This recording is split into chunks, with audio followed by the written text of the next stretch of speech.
So I already know how this shit gonna be, bro.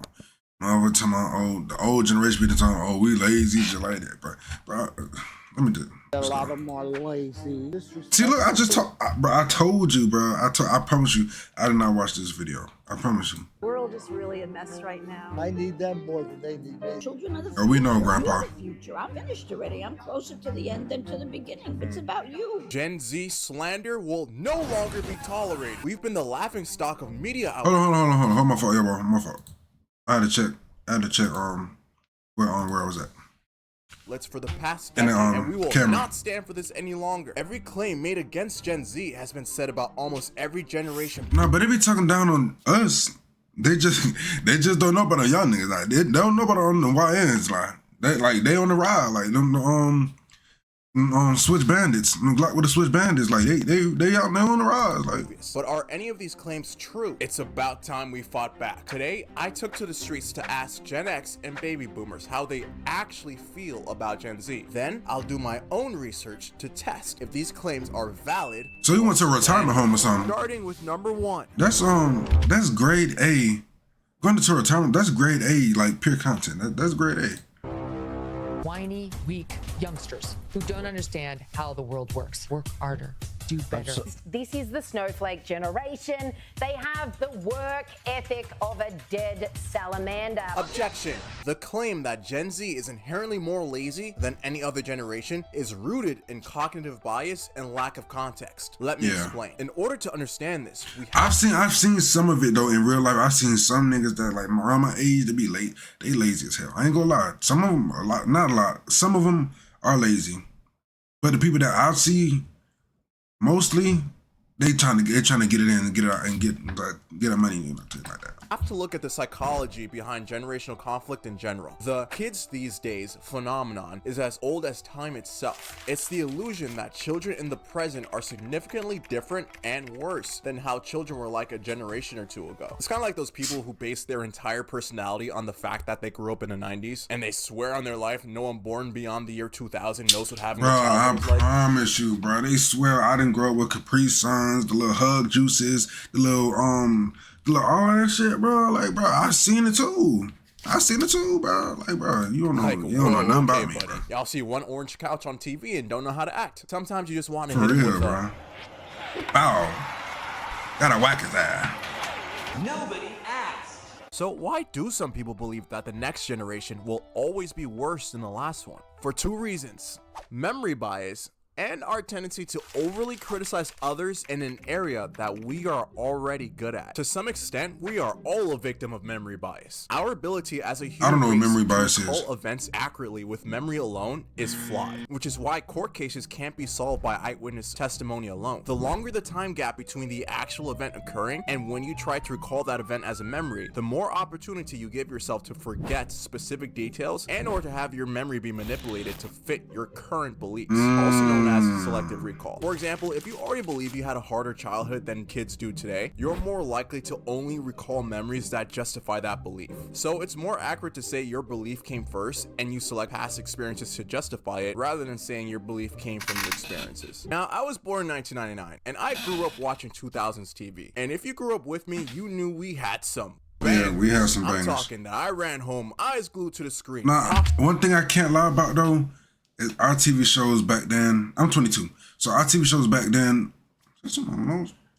our TV shows back then were way better than what is now. Even though I don't watch the TV shows that are out now, I automatically know. Posture erect, waiting for the next Kids Next Door episode to drop. I don't know about that. I look at kids TV today in disbelief that they feed the youth such garbage. But I can't lie. After learning about memory bias and looking back at the full roster of shows we were given as a kid, we probably had more misses than hits. Because there is no way you're telling me this was prime TV. The second characteristic of the kids these days effect is the tendency to overly criticize others who are lacking in areas we are already good at. Have you ever had to train a new employee at your job and you are angry because they keep messing up at things from your perspective seemed basic? Or have you ever played a game or a sport that you're really good at against someone that was complete garbage, and you nitpicked everything they did to the point that how bad they were actually started to offend you. If I've you're been in already really good at predicaments something, like that. we tend to be overly judgy. And the problem with this is that even if we try to relate and attempt to think back to how we were when we got started, we still only do so through a lens of how we are today. And you start saying things like, I remember struggling too, but I was never that bad. If you're an older generation, you are in a completely different stage of your life than Gen Z. Whether you have a family, kids, or anything else, you objectively have more responsibilities in your life currently. And majority of you guys are well into your careers already with 10 plus years in workforce. You're already used to the idea of sacrifice and hard work. Obviously, if you look at a younger generation who barely just got out of college and yet to experience the working world, we are going to look lazy in comparison, because you're not comparing us to how you were back then. You're comparing us to how you view yourself now. Y'all are grown adults making fun of kids. Hey, you got a point. Hold on. Less experienced than He really we talking. just got started. Shut up. But don't just take my word for it. Take it from Joseph. Yeah, All right, Joseph. and he's about to drop some fire wisdom. No, I mean, well, obviously, people make a remark, but if you make a remark, you don't have anything better to do. Empty Oh, barrels so you went to a bingo game. That's smart. That's smart too. make the 'Cause I most. don't be on no bingo game. Peace, Joseph. Hold on, my fault, Your Joseph. wisdom. No, I mean, well, obviously, people make a remark, but if you make a remark, you don't have anything better to do. Empty barrels make the most noise. Peace, Joseph. Joseph must have been a I never chef heard at that some before. point, because he definitely cooked. And now we have another woman. She giving him busting respect. down. All of those things all the time anyway. Although we like to think not. Right. Everybody is prejudiced about everything all the time. And it comes from ignorance Right. and from fear of Right. the unknown. So I think from time immemorial, older people always thought we did it right, they're doing it wrong. You know, we walked 5 miles to school in the snow. You know, the whole old story. But I think it just keeps repeating itself. She definitely from over and Philly over and or New over. Jersey And or New gosh York. darn it, she's correct. The amount of older people I see romanticize their past and using how hard they work as a badge of honor to justify their argument that Gen Z is lazy, it's kind of alarming. We were taught work. We had chores. I first grew up in Wisconsin, and most of my schoolmates were the children of farmers. That's a They whole were up paragraph, at ain't it? 5 a.m. milking cows or gathering eggs. I didn't escape a life of work. My father owned a honey business, and I remember at 5 years old putting together frames for the hives. We were taught how to work, and it was a fact of life. I never resented it. If we got lazy and did a lousy job, our father would make us do it all over again. It taught us to do the job the right way the first time. All my employers reaped the benefits of my upbringing. Lots of things have changed, some for the better, some for the worse, but I can't help but see the worst. This is not a better world. This is actually a worse one. I mean, I guess I can't argue with that. I guess baby boomers are just that hardworking, and Gen Z really is that lazy. Generation that I suppose we would now call spoiled kids. This whole image of giving your children everything you had, and they have to be satisfied and they have to be content, and I think we gave them much too much. We knew it was because you went to work. But I'm not sure our children realize that. And I have a strong suspicion that what happened in the late 60s was that the kids who rebelled took it for granted that life would improve automatically. Spoiled kids. Oh Spoiled my kids. gosh, I never even heard shit like this. Spoiled, but that doesn't make sense. Baby boomers are supposed to be the hard-working generation. Gen Z is supposed to be the one that's lazy. Actually, now that I think about it, here's an excerpt of an article I found that proves just how lazy Gen Z is. Everybody was getting too darn lazy, and nobody wants to work anymore. That's the truth if I ever heard it. You see, I knew it. Gen Z really is the one that's late. Wait a minute. This isn't a recent article at all. This was made in 1952. But wait. Sorry, guys. Here's an actual recent article about Gen Z being lazy and not wanting to work anymore. Nobody wants to work anymore.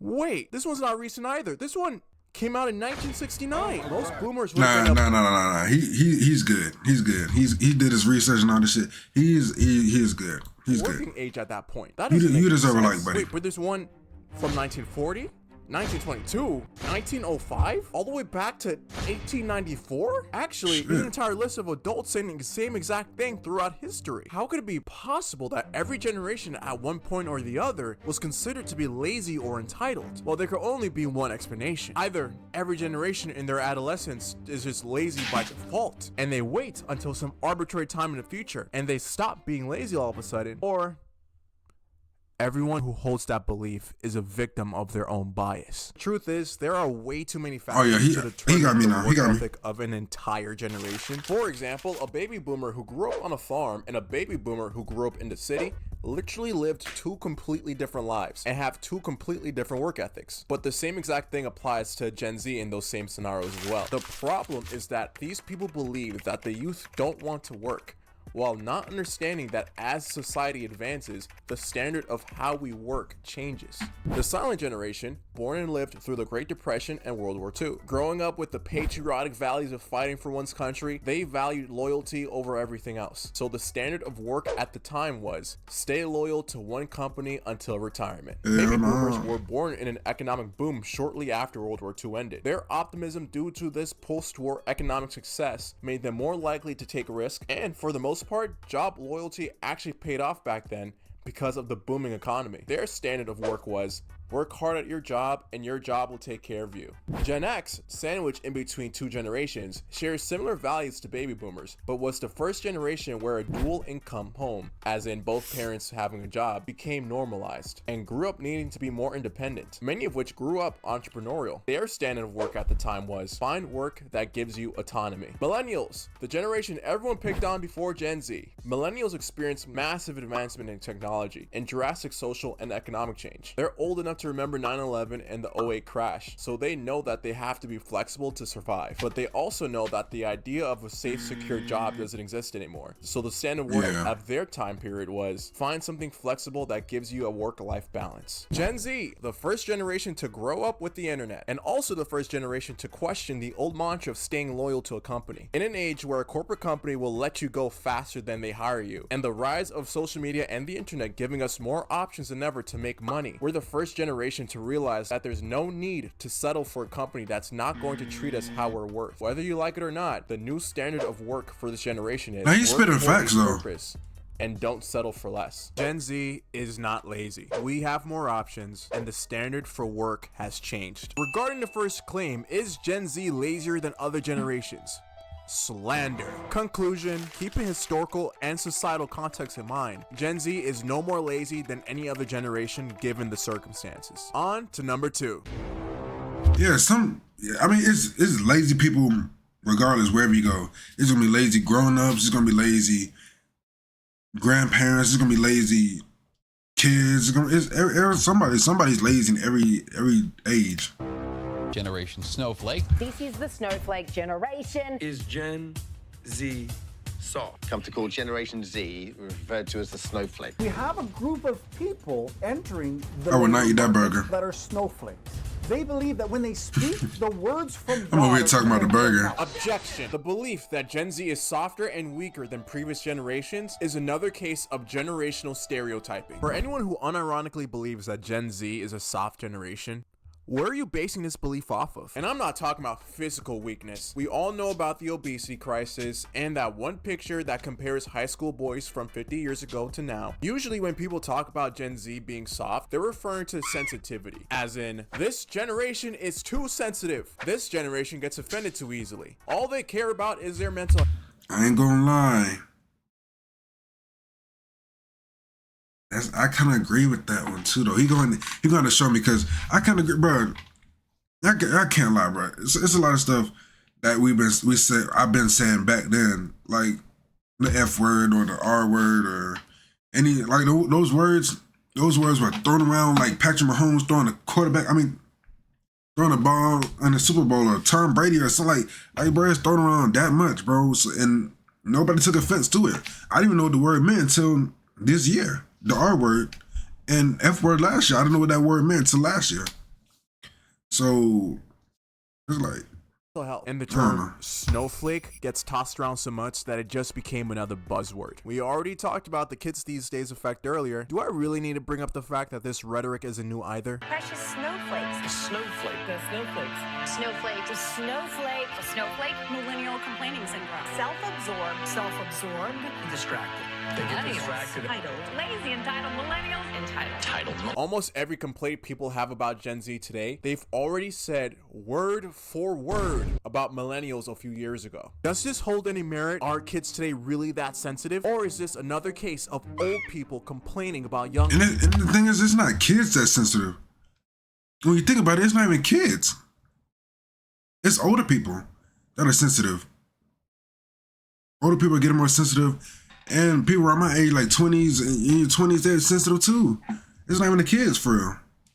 It's not even the next This is generation. another case of generational stereotyping, and this belief usually stems from a lack of context and nuance. But I can't lie, there is some merit behind this. To gain a broader perspective, I've asked a young person, another Gen Z, to gain a different opinion on the topic. Let's start off with the positives. I like that we will stand up to authority. Like, for instance, with our jobs, we won't take anything from our bosses. These are my boundaries as an employee. I demand to be paid a respectable living wage, or else I'm gonna leave and get a new job. Compared to like previous generations that just stick it out in a bad situation. But then the thing that I don't like about this generation is, our outlook on life. I would say we're very depressed. It's good that we're more aware of mental health and that we do recognize that there are pressures in life that may be too hard to suck it up. But I feel like we need more stoicism in the sense that too hard to suck it up. What are you talking about?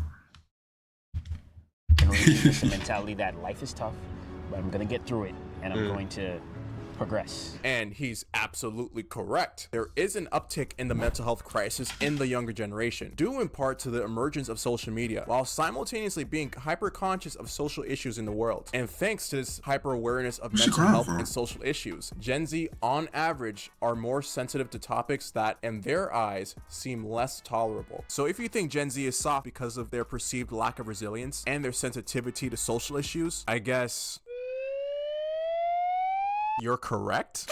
But the magic word needed here is nuance, because I doubt Margaret is keeping the current mental health crisis in mind when bashing Gen Z on Reddit. Real quick, for everyone who says that, I have a quick question. Come a little bit closer. Have you spent any considerable time with Gen Z? I have very little interaction with the younger generation. I don't have children. I don't have grandchildren. Okay. So I basically have nothing to do with the younger generation. So it's you. You're it. Do you feel there's a pattern of the older generation hating or disliking the younger generation? Say only if they're not in touch. But if the older generation has grandchildren that they are in touch with, that would be a different answer. This is important for many reasons because perception is everything. Typically, our view on a particular group of people is based upon the amount and what type of exposure we personally have with said group. Let's say you have very little interaction with a certain group of people, as in you never or rarely hold conversations with them and you don't have any of them as friends. But the only times you are exposed to a person of that group, you see them being loud and obnoxious. And you look online and see. It's crazy how right, because you think about Gen Z, when I'm thinking about something completely different. When it, it's talking about the crayons, if the two colors.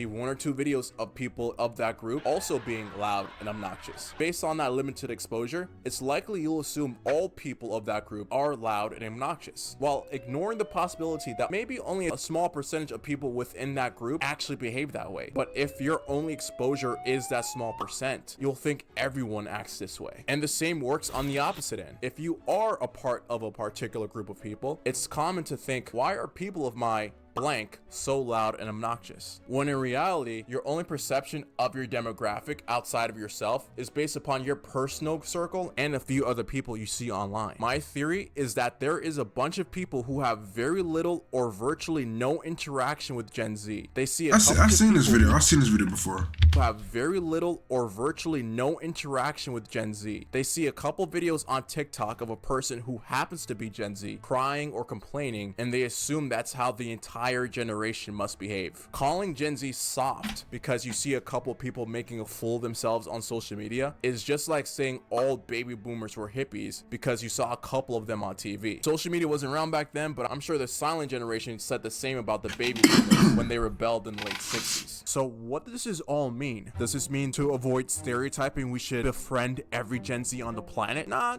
just means that be aware whatever overgeneralization of a generation you have is usually not correct and usually stems from a loud minority of people. That's it. So back to claim 2. Is Gen Z soft? Plausible. Conclusion, Gen Z has a unique hyper-awareness of mental health. Hold on. That nigga smarter than me. I ain't never heard that word before. Issues, and their tendency to question authority and traditional societal norms created a sensitivity to social issues. However, keeping nuance in mind is to understand that our stereotype of Gen Z being soft may be from our limited exposure with the generation. So where do we go from here? To be clear, the point of me making this video wasn't to bash older generations and not even really to defend Gen Z. With the amount of noise there is on the news about how quote-unquote terrible Gen Z is, I was curious to see if the older generations actually felt that way. And to my surprise, every person of the older generation who agreed to sit down for an interview only had positive things to say about the youth. So it's only right that I end this video off with a few of my favorite moments. Hold on now, what the? Let's get it. What the hell is this? I've been looking at it the whole time. What is this? What is this? I don't know what that is. I can't describe to you what that is. I had speaking with them and I don't know if that's eggs or how confident they are in the younger generation's ability to lead in the future, with the hopes of adding to the conversation to say that if we aren't in touch with the other she bashing on, I ain't gonna lie. Our perception of them likely isn't true. Yeah, very much so. You're very much confident. Yes, yes. Awesome. Yes, I can't wait. Yeah, really. They'll be so much better than what we have now. You know what they say in Africa? They say the children are the wealth of the nation. Children are the future. It's about you. I depend on them. I need them more than they need me. Believe in the rights that you have in this country and stand up for them. Who's going to lead the world? I mean, that's why when I see a kid that's doing what you're doing, I'm proud, I'm happy. Thank you. You know what I'm saying? It means a lot. And in the words of the great Joseph. Ciao. I'll turn off the camera. This is a good word to learn in Italian. Ciao. Ciao. All right, Joseph. I'm gonna follow with you, my boy. Yeah, this is a good video though. This came out 5 months. I thought it was really just recently came out, but this is a good video. It deserves the views. I'll subscribe to it. I follow them. I follow them. But yeah, we're on to the next one.